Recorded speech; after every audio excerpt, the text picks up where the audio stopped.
Pardon the interruption, but I'm Mike Wilbon. I hear the weather is really warmed up back east, Tony. You've been out enjoying nature? Tony Kornheiser, not really a nature guy. Does the driving range count? Does that count? Well, going to the range? You know, I'm sort of in the tank for the driving range. Are the cherry blossoms out yet? Are they out early? It's like 2 weeks early. Are they out already?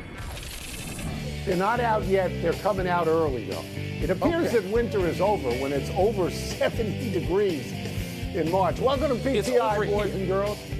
In today's episode, Mookie Betts moves to short, Rory McIlroy is worried about golf, and Brian Windhorst joins us for 5 good minutes. But we begin today with the New Orleans Pelicans. They've won 4 games in a row, the longest current streak in the league. Zion Williamson has been relatively healthy. He's on track for a career high in games played, averaging 22 points, 6 rebounds, 5 assists, and he's had a couple of highlight blocks lately. So, Wilbon, is it time to take the Pelicans seriously? Yeah, Tony, I thought it was time a little while ago before the 4-game streak, just because of what you said about health. Look, that's everything for New Orleans. And it's not just Zion. It's Brandon Ingram as well. Those guys miss seasons, it seems. When they are out there with C.J. McCollum, with Herb Jones, with Valanciunas, with Trey Murphy coming off the bench, they're as good as anybody in the West except Denver. They're not Denver good, but they could threaten the Clippers, who have slid a little bit lately. They could certainly threaten Dallas or Phoenix or Sacramento or the Lakers or Golden State. Yes. And so much of it's on Zion, as you mentioned, Tony, and he feels really good. He does. And if I was, anywhere around the New Orleans franchise at the top of the pyramid, I would just make sure all the great celebrity chefs of New Orleans are not allowed to contact Zion. Because if you keep them away from Zion and you keep him on the court, again, with Brandon Ingram, he's critical. And McCollum is your experience. Yes, it's time to take them seriously. Okay, let's examine this 4-game winning streak for a second. They beat Indiana, pretty good team, playoff team. They beat Toronto, bad team, under 500. They beat Philadelphia without Embiid, bad team without Embiid, 10-21 without Embiid. And they beat Atlanta, bad team under 500. So let's not take 4 games and make it into Joe DiMaggio. No, not those games, right? no. It's not that I'm not going to take New Orleans seriously. I will. I know, for example, they're in the top 10 in efficiency, offense and defense. Yes. They're in the top 5 in shooting percentage from 3, and they're number 1 defending against the 3. But all of those teams you mentioned, Mike, I take them more seriously in the West. And I don't know that you mentioned Minnesota, so I will mention Minnesota. Because I can't imagine, Mike. Yeah. I can't imagine New Orleans. I can't imagine them in the conference final. Maybe you can. I can't. Tony, they have all the ingredients. They really do. That's why I said I took them seriously before the 4-game streak, because 4-game streak doesn't mean as much to me. But there are teams ahead of them, and it's hard to climb over all of them, but it's not golf. You don't have to beat all of them. You got to beat who's in front of you. But they're intriguing, Tony. They seem to have the stuff. Can they put it together? Can they stay healthy? Believe it or not, we're just 1 week away from the opening of Major League Baseball season. It's going to open in South Korea. The Padres, we take on the Dodgers in Seoul. Tony, you and I have history in Seoul. Who will start the season with Mookie Betts playing shortstop. Betts moved from right field to second base for a chunk of last season and also dabbled at shortstop. But he'll now be out there full-time as Gavin Lux, who's been having throwing issues, moves to second base. Tone, do you see Betts, now 31 years old, him playing shortstop as a good thing or bad thing for the loaded-up Dodgers? So initially, when I saw this, I thought it was a bad thing because it meant that Gavin Lux isn't who we thought he was. And the Dodgers have lost all-star shortstops in the last few years. They have. Free agency, Corey Seager and Trey Turner, and Gavin Lux was counted on to replace them. But the more I thought about it, Mike, the more I thought it was a good thing, and that's because of my complete faith in Mookie Betts. You don't ever underestimate Mookie Betts and what he can do. Mookie Betts, this is a direct quote.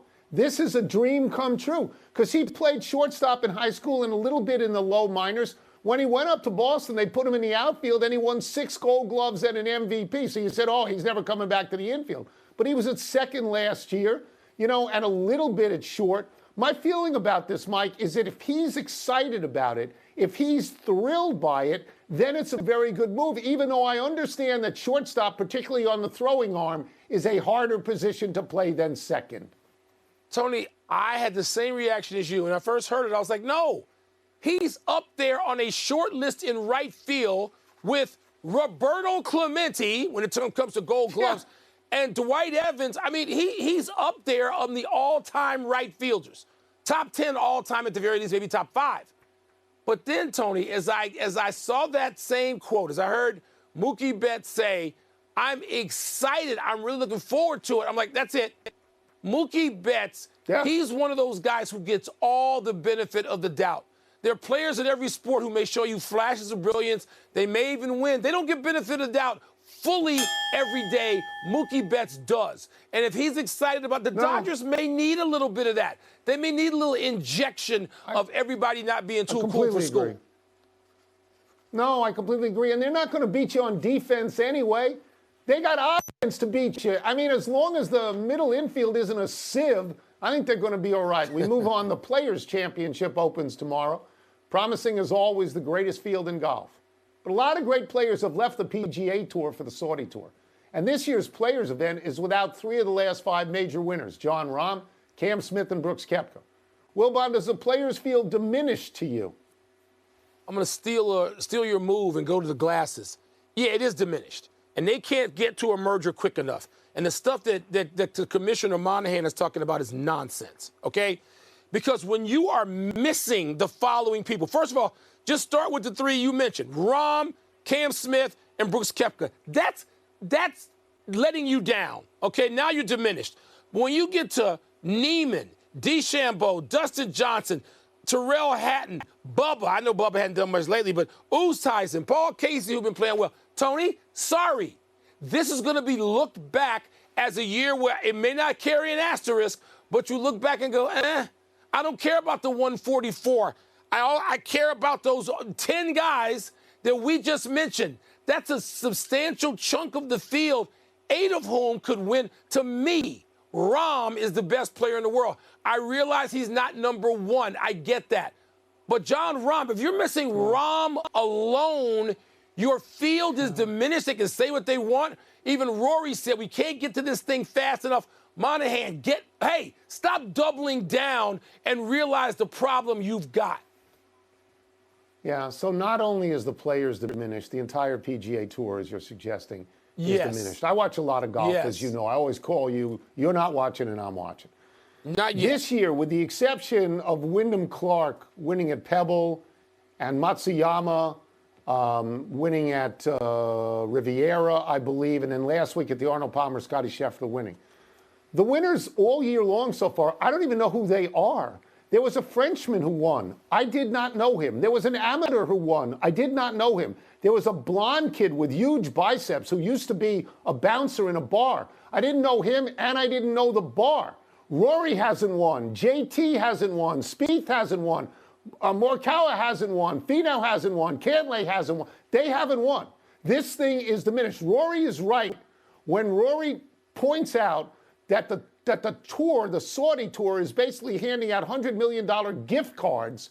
And he's saying the only time the great players will see each other is in majors. Mike, this is a very dangerous thing because it means that golf will become tennis, that only 4 tournaments will matter. And when Jay Monahan actually says the PGA Tour is stronger than ever, are you on drugs? What are you talking about? That's what? Nuts. Let's take a break. Yeah. Coming up, why is scoring down so much in the NBA? We will ask Brian Windhorst. We'll also ask him how concerned the Clippers are or should be about those back spasms that drove Kawhi Leonard from last night's game. Tony, I'll start watching, and I'll watch fanatically. But they're in trouble if they don't come up with a merger. They're in trouble. They are. The leaderboards have been terrible other than the Arnold Palmer on Saturday and Sunday. Yeah. You don't know anybody on the leaderboard. Let's dig into the NBA with our great friend, ESPN senior NBA writer Brian Windhorst. Brian, we'll start with this. The NBA fined Rudy Gobert $100,000 after he made the money sign at Scott Foster, and he did not back down in the postgame. How concerned is the league about the perception of its officiating? Well, I think let's separate this, because this was not necessarily a comment on NBA officiating. It was a comment on Scott Foster. And I don't know how many active NBA players know about Foster's history, but I think the documentary that came out a year and a half ago about Tim Donaghy really opened a lot of players up to already have more animus there. And I think what he was referring to and was referencing was, past, allegations about Scott Foster, which the NBA has had investigated. And I just think it's another reason for players to dislike Scott Foster. Having said that, I think the NBA probably needs Scott Foster more than anything else, which is a commentary on the quality of officials right now, because they've had so many veteran officials leave in recent years, either by retirement or for other reasons. And so they kind of have to have him. He is still regarded as one of the best officials in the league. And I think that's what the league is focused on. They're more focused on the challenge of getting their officiating as a whole better and what their perceptions are. But that money sign, that was a message to Foster. That wasn't a message to every referee. Oh, the players versus Scott Foster. On and on it goes. Meanwhile, Brian, scoring is down since the All-Star break. I think that's way too small a sample size to matter at all. But I know other people think differently. What do you think, and what's being said about it? Well, the conspiracy theorists are going to have to take their pick. Are the NBA officials like bumbling, stumbling, and incompetent, or are they so organized that with the flip of a switch, they can instantaneously change the entire direction of the NBA because of their incredible brilliance? Which is it? So pick one or the other. I will say this. This is not a conspiracy. Back in January, the league put out publicly a video from the head of officiating, Monty McCutcheon, talking about the mid-season points of emphasis. And better than half of that video was focusing on eliminating or reducing foul hunting by players. This is something the NBA told the world. And I think January 19th or 20th, it came out, said we're going to try to get a point of emphasis to not let these guys get away from this foul hunting. Generally, since that video, not just since the All-Star break, but even in late January onward, fouls started going like this. All that stuff started going like this. I think the NBA was reacting to their midseason adjustment. I don't think it was a grand conspiracy. That said, there's no doubt it's down and it's interesting, and I think we're going to continue to watch it. But I agree with you, Wilbon. Let's not make a blanket statement until we see how the rest of the season finishes. Yeah, and tied to that in a way, Brian, is the Athletic reporting that the league's competition committee is reportedly discussing more defensive freedom going forward. Defensive freedom seems awfully vague to me. It ain't going to go back to the 1980s. What are we talking about here?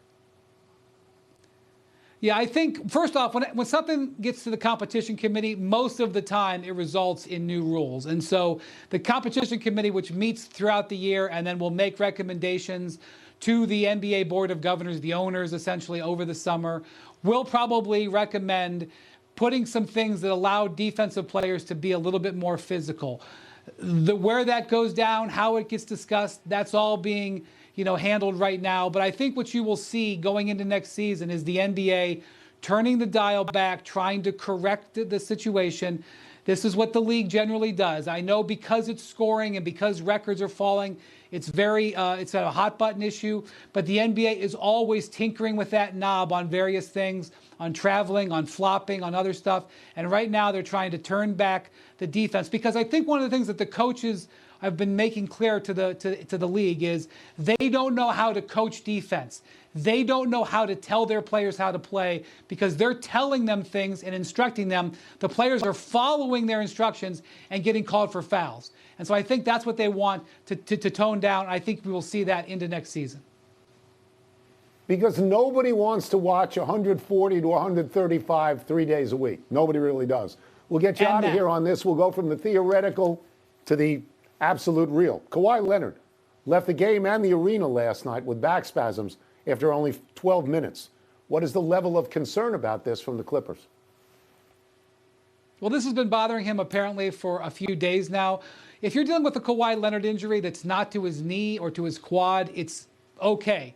It's something that the Clippers can manage. They may need to give him some time off. You know, he has been very healthy. James Harden has played every game since he's been traded there. He's dealing with a shoulder injury now too. But the Clippers' bigger challenge is that they're 7-7 in their last 14 games, and their defense in that stretch has collapsed. And so whether Kawhi Leonard is out there or not, and they obviously have to make sure his back is okay, they've lost the momentum that they had.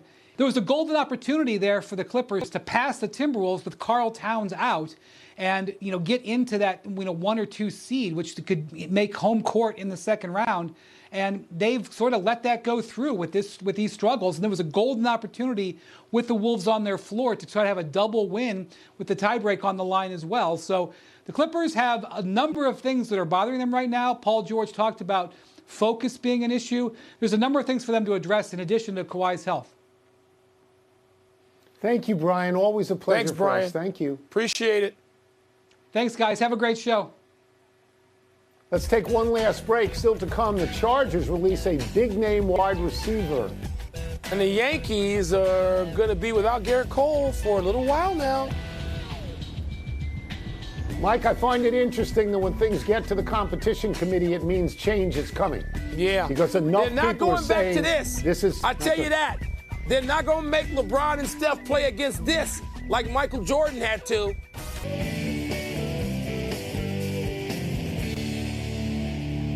Happy time, people. Happy 29th birthday, Michaela Schifrin. Schifrin just came back from a knee injury and won her 8th World Cup Slalom Season Championship last Sunday in Sweden. This win ties Schifrin with downhillers Lindsey Vonn and Ingmar Stenmark for the most season titles in a single discipline. But Schifrin has the all-time individual World Cup wins record all to herself. She has 96 of them. She broke Stenmark's record of 86 last year, and she is the preeminent slalom and giant slalom skier of all time. Schifrin has 2 gold Olympic medals and 1 silver, but she was famously shut out in Beijing in 2022. The Colorado native's next Olympic chance will come in Italy in 2026 at a course she loves. I know you remember this stuff clearly, but Dan Jansen, Tony, he had struggles in Calgary, and then he struggled again in next Olympics against Lillehammer. You were there, but he bounced back, right? And he won 2 gold actually in Lillehammer, where you were. Bounced back. He won from in that. Lillehammer. I hope He's the happiest guy in Norway. Recovers like that. I hope she does. Not so happy anniversary, Kevin Love. On this day 13 years ago, Love's consecutive double-double streak was put to bed when the Warriors held him to 6 points. Love held the post-merger NBA record at 53 consecutive double-doubles.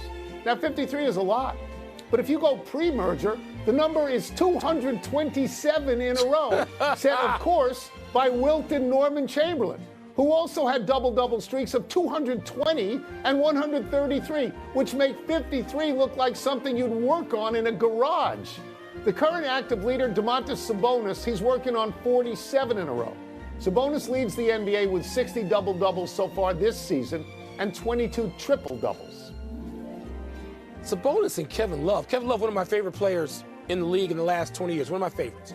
These guys are tremendous players. People need to stop talking about records and look to Wilt first. Look and see what Wilt did. Then you can mention the other numbers, boys and girls. You don't just start with something since the merger. Start with Wilt. Everything starts with Wilt in basketball. Happy trails. It does. To the West Coast Conference Championship for Gonzaga. The Zags had won 4 straight West Coast Conference Championship finals and 10 of the last 11, losing only in 2019 to St. Mary's. Well, St. Mary's beat Gonzaga again last night, 69-60, to get the conference's automatic NCAA bid. Now, both teams knew they were going to the tournament. Gonzaga is ranked 17th, St. Mary 21st. This was the 14th time, Mike, that Gonzaga and St. Mary's had met in the West Coast Conference Championship game, all since 2004. Gonzaga usually owns St. Mary's, having beaten the Gales 26 of the last 32. I wonder if both schools will enter into a basketball agreement with the Pac-12. What do you think? Well, they ought to both be in the same conference, whatever it is, they can play each other. Their games are fabulous to watch, Tony. And I know yesterday I wound up saying I pushed because I couldn't figure out which one. I thought St. Mary's had the edge. Their games are just worth watching. It'd be great to see them like in a regional final or wait, the Final Four. Let's go to the big finish if we could. Let's do it. Louisville fired Kenny Payne. Your thoughts? Tony was like 12-52. It seemed like a really nice hire at the time, but it hasn't worked. It just hasn't. The Raiders released Jimmy Garoppolo and Hunter Renfrow, and the Chargers cut Mike Williams. Does all that make sense to you? And, all these cuts are about money on some point. What makes sense is that Khalil Mack will be able to stay with the Chargers. Now, he'll restructure and stay. There's money. State running backs coach Tony Alford is expected to jump to Michigan. To Michigan, Is that allowed? That's a whole lot more severe than going from the Giants to the Eagles or the Packers to the Vikings. That's so much more severe. It's hard to imagine, actually. Yankees ace Garrett Cole has been shut down. We'll get more testing on his elbow. Your reaction? My reaction is Blake Snell signed yet? Is Jordan Montgomery signed yet? And you lose. This guy's a Cy Young winner. Go replace him with a Cy Young winner. Last one. Need an ace. Connor Bedard had a career-high 5 points last night. Is that a big deal? Individually, it's great. Collectively, no. The Blackhawks are now not in last anymore. San Jose is last, and the Blackhawks are next to last. This is bad for drafting first. That's all I care about right now. I love Bedard. That's tank, Blackhawks. Tank. Yes. A lot of time. Try to do better the next time. I'm Tony Kornheiser. I'm Mike Wilbon. Same time tomorrow, Knuckleheads. You can get the PTI podcast on the app or Apple Podcasts. Now, here's SportsCenter. Blackhawks, stop winning. PTI.